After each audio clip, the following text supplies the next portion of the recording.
Welcome to the Tech Talks Daily Podcast, where you can learn and be inspired by real-world examples of how technology is transforming businesses and reshaping industries in a language everyone can understand. Here is your host, Neil C. Hughes. Welcome back to the Tech Talks Daily Podcast. Boy, oh boy, where do I begin? So I'm currently speaking to you from a hotel room in Armenia, where I've been learning more about the thriving tech scene over here and how it's uniting and creating opportunities for this proud and relatively small nation of around 3 million people. But while I've been doing that, confession time, I've gotten a little behind on my editing duties and publishing episodes, so I do realise I'm a couple of days behind, but have no fear, all that is about to change. And I just wanted to take this moment in my hotel room to tell you that it is exactly 2 years now since I left my day job behind and took that leap of faith to go solo and make my living creating written and audio content. But also be like a digital version of Kane in that old TV series Kung Fu, in search for answers, meaning, and going on the occasional adventures. Speaking of which, today I found myself in Armenia talking to Gary Vaynerchuk, System of a Down frontman Serge Tankian, the Armenian IT minister, and watched Kim Kardashian give a keynote on technology. Is he just me, or does that sound like a bizarre dream, or maybe a crazy night, depending on your preference? However, the reality is I've been on the show floor from 7am until 7pm, and now at 10:30pm I'm recording an episode to edit and get out before midnight. Am I complaining and whining? Hell no, I love what I do, and consider myself so fortunate that I made that leap and escape that corporate office with no windows that I used to go to every morning. But I just think it's so important to tell the other side of the story too. When you look at someone's social media timeline and think, man, their life is perfect and mine's a bit crappy. Remember, we all have good days, we all have bad days. And timelines are just somebody's highlight reel where we post our best bits. What really makes people happy? Helping each other out. Well, it does me. Maybe you're different. But as a listener to this show, I doubt that very much. So enough of my travels. I just wanted to give you a quick catch up on what I've been up to. All the content I've just talked about will be coming in the next few days. But as you know, I love exploring how technology is transforming industries that you don't associate with technology. For example, what about coffee? And what about beverage technology? I kid you not, beverage technology exists, and it's a big deal. So today I invited the CTO of Commonwealth Joe Coffee Roasters, who are the leading tech-enabled specialty coffee company, offering service kegged beverage programs with Nitro Cold Brew and other craft coffees too. But I want to learn more about how they're using technology and understand what beverage technology is, and also learn about the tech startup scene in Washington, DC. But I've rambled on far too much already, so let's get him on the show now. So a massive warm welcome to the show. Can you tell the listeners a little more about who you are and what you do? Sure. Hi, Neil. Thank you for having me on. My name is Alex Kilkka, and I am the Chief Technology Officer at Commonwealth Joe Coffee Roasters. We are a fully integrated coffee company from beans to belly. We roast our own beans, we make our own cold brew, we deliver it to cafes and offices and apartment buildings, and we use a lot of interesting technology along the way to do it. My personal background, just briefly, is in emerging technology. So I originally met the founders of Commonwealth Joe at Accenture, of all places. We were on the Emerging Technology Innovation Group, which takes some new technology, especially emerging SaaS technologies, and does some of the first enterprise rollouts of those technologies. So it's definitely a tech-savvy group, and we're excited to be working on some new problems in the coffee space. Now, just when I think I've covered how tech is transforming every single industry and nearly 1,000 interviews on this podcast, I come across your story where you are the CTO of Commonwealth Joe Coffee Roasters, the leading tech-enabled specialty coffee company. So before we go any further, can you tell me all about the tech and innovation part of what you guys do? So there's two sides to it that I see. One is a lot of our business is very logistics heavy. So how do we integrate all our systems? How do we automate our processes? So for example, as soon as our drivers finish dropping off a keg, there's an invoice sitting in the office manager's inbox. But there's a lot more of the technology that we're getting into now where it's creating more of a competitive advantage for us. We're able to create basically new business models that hadn't existed before in our space. So I'll give an example. We're really getting into Internet of Things now. So rolling out the ability to, if an office has a keg of our coffee in their lobby and that they're serving, we have now ways to monitor in real time the usage of that liquid. Every 5 seconds, we're radioing data back, and now we can use that to, automate things like reorders of the coffee, create tickets automatically if we detect an issue, and ideally, be able to resolve issues before the customers themselves even notice. And you're now recognized nationally as an innovative leader in the fields of coffee, customer and employee experience, and beverage technology. I love that line, beverage technology, even though that existed. Can you tell me a little more about that and that hard-earned reputation that you guys have built up over the years? One of the big initiatives that we're doing this year is trying to expand our total addressable market. So up until now, about 80% of our business, we do have a cafe, but most of our business was actually bringing kegs full of Nitro Cold Brew directly to office places. And they would buy the keg, drink as much as they wanted to, and then we'd bring up another shipment in another week or two. But now we are partnering with a technology company based on the West Coast called Smart Beverage Technologies. And we're doing the first wide-scale deployment of these little machines. We call them Kegerator vending machines. But they're essentially refrigerators, like little mini fridges with a tap or two on the top. And you walk up, you can take your credit card and you swipe it. And it's just like a gas pump. You can pour as much coffee as you want, and you're charged by the ounce. So we have begun rolling out these machines. We have a few hundred out in DC, New York, Philadelphia. And it's been really exciting to be able to enter new spaces where we have never been able to go before. For example, apartment lobbies, convention centers, colleges. Now we have a way to serve people where they live, recreational spaces, and get them these premium beverages easily on tap. And nobody's ordered a gallon of coffee in the morning just to get them going, have they? Actually, there have been some folks. I think they actually take that home, and have a stash that they keep in their kitchen. So what excites you about the employee experience and this beverage technology that you're dealing with? Well, it's a personal passion of mine and the founders of the company. We love coffee. We love Nitro Cold Brew of all coffees because it's got this, I don't know if you tried it, it has this really creamy consistency. You don't need creamer or anything. But what's been interesting to see are some beverage trends play out over the last, 5 to 10 years.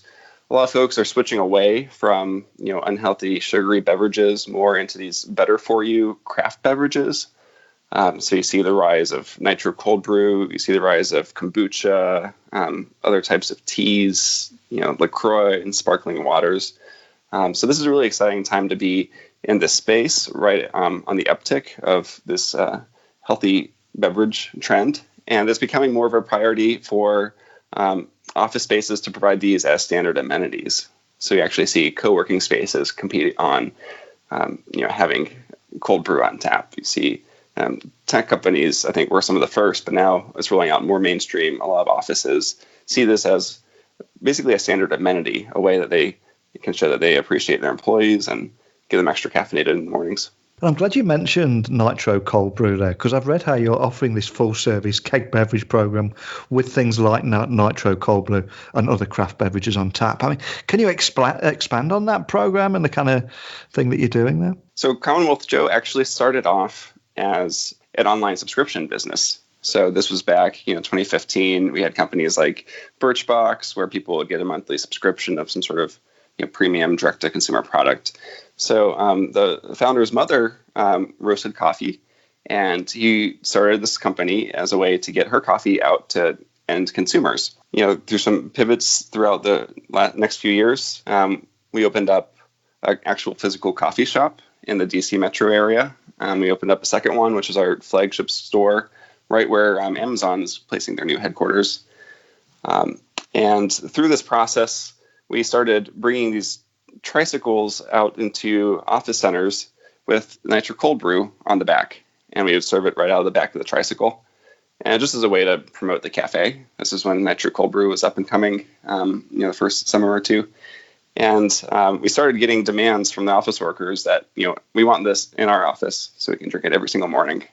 And that's how our office business started. So we started loading kegs into cars, into vans, bringing them actually like up the, elevators. And now we've rolled it out. So we have, hundreds of office buildings up the mid-Atlantic. And now we're expanding into these other residential and commercial spaces beyond that. I'm reading a lot at the moment about the subscription economy, and if we look at companies such as Apple, where people are getting excited about the new subscriptions rather than new hardware, would you consider going back to subscriptions or reintroducing them? Because it seems to me from the outside looking in, people are crazy about coffee and they're crazy about subscriptions at the moment. It's interesting you say that. So that is something that we are actively exploring, and we have an initiative this current quarter to move some of our office customers onto a subscription plan. So there are below a certain number of headcount, it's hard for us to drop off enough beverage in order to justify the cost of delivering it. So we have created a new subscription program where we are enabling smaller businesses to pay a monthly fee, and then we will drop off 2 or 3 kegs per month, and that's how they're billed now. So that's something we're exploring B2B. I'm not sure if we have anything in the meantime planned for B2C, but it's on our radar for sure. I love that. I love what you're doing now, that B2B subscription model too. But I know we're talking to you in Texas at the moment, but the head office for you guys is in DC. I'm curious, is that a big tech startup scene in DC? Because I know there is in Texas, but does DC have a similar vibe? Well, it's interesting. So DC is actually the home place of like AOL, for example. Yeah. And there are, there's a large telecom presence there. There's a large cybersecurity presence there.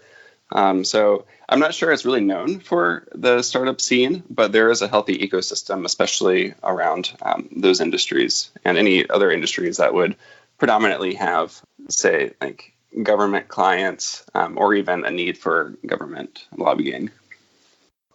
And we will have a lot of business leaders listening, from small to medium and large-sized businesses, and equally startup founders who've all been on an incredible journey and all faced with the exact same challenge, which is how to introduce technology to improve customer experience, improve efficiency and productivity, and the list goes on and on. So I'm curious, as someone that's working right in the heart of this, in an industry where people don't associate technology and don't associate subscriptions, what are the biggest lessons that you've learned? Oh, great question. Well, I think there's 2 things I'll touch on. One is that technology is really important, but it's not always the answer. So I'll give an example. A common issue we have at our customer sites is, they pull on the tab, they're trying to get out the coffee, and maybe the keg's tapped, and they just get air. And that's a really poor experience, and it's a bummer for everybody. And then maybe the office manager has to go over and switch out the keg. So, first we thought, okay, how can we use technology to fix this? Can we invent some sort of automated keg switching device where we can hook up multiple kegs at once and have them all, switch over as needed. But then someone suggested, why don't we just deliver bigger kegs? So now we're introducing these new half-barrel kegs that are 3 times as big as our number ones. So something like that can be a very simple fix, a process fix, something that you might, first go to technology as a solution, but realize there's something much simpler to be done.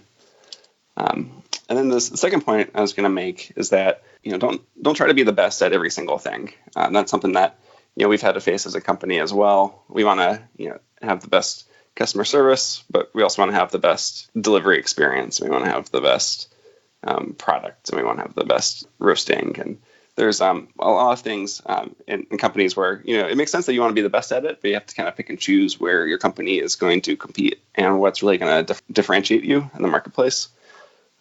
So for us, we've realized that, it's 2 things. We need to have a really high quality product, need to be consistently high quality, and we need to be, as easy as possible for the office managers to interact with. So that means good customer service. We need to be proactive about any changes.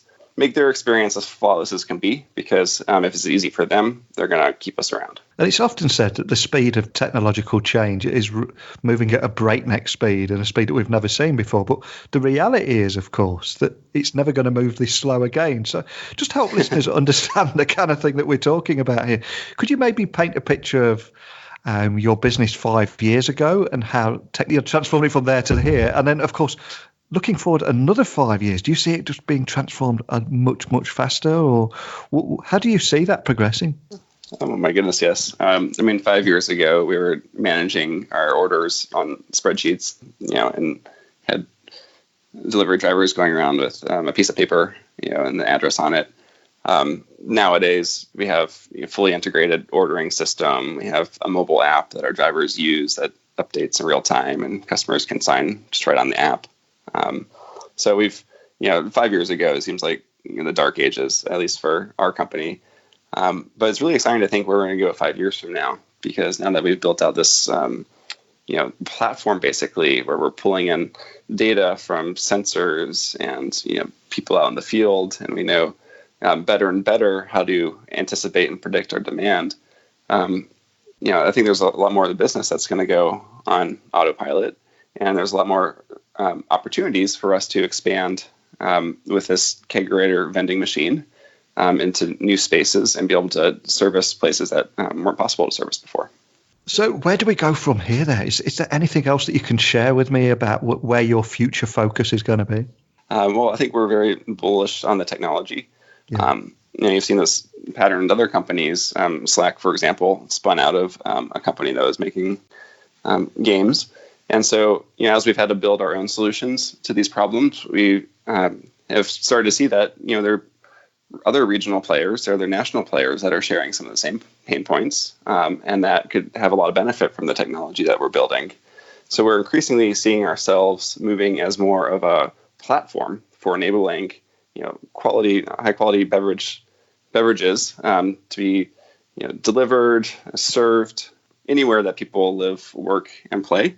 And we're becoming increasingly agnostic to whether it's our coffee on tap or if it's, GT's kombucha, for example, or some other partners. So I think there's a lot to be said for, sharing this technology, perhaps licensing it, and becoming a platform for beverage suppliers across the world. And do you just serve the US at this point, or do you serve outside of the US? Right now, we are just U.S. and we are in the Mid-Atlantic. So D.C. all the way up to New York and Boston. Fantastic. And for anyone that'd like to find out more information, find out what Nitro Cold Brew could do for their office or anything like, I just want to reach out and contact you guys and learn a little bit more about how you've embraced technology and how it's transformed your business. What's the best way of finding you online and also contacting a member of your team? Sure. I'd encourage everyone to go to keggvending.com, and you can learn more about, the technology that we're using and the offerings we have. And also feel free to reach out to me personally. I'm on LinkedIn. My name is Alex Kilkka, Kilkka. Fantastic. Well, like I said at the beginning of the show, I always try and explore areas where you don't associate technology and learn how to be transformed by technology. And now you can make a real difference. And you guys are proving just that. So a huge thank you for taking the time to talk with me about that today. Thanks. Thank you, Neil. It's been a pleasure. Today is one of those days I'm not going to forget in a hurry. And for all the right reasons, too. Thinking about it, the idea of a gallon of coffee sounds quite appealing to me right now. Seriously though, I hope you enjoyed today's episode as much as I did. And maybe, just maybe, it'll make you think a little bit differently about office coffee. As always, email me, techblogwriter@outlook.com. You can visit my website, techblogwriter.co.uk. But as midnight approaches, it's time for me to leave you now. But there's a long list of episodes coming and a few live interviews from my time here at WCIT. And of course, another chat with Gary Vaynerchuk. I'm sure he must think I'm stalking him by now. But that's it for today's episode. So a big thank you for listening. And until next time, don't be a stranger. Thank you for listening to the Tech Talks Daily Podcast with Neil C. Hughes. Remember, technology works best when it brings people together.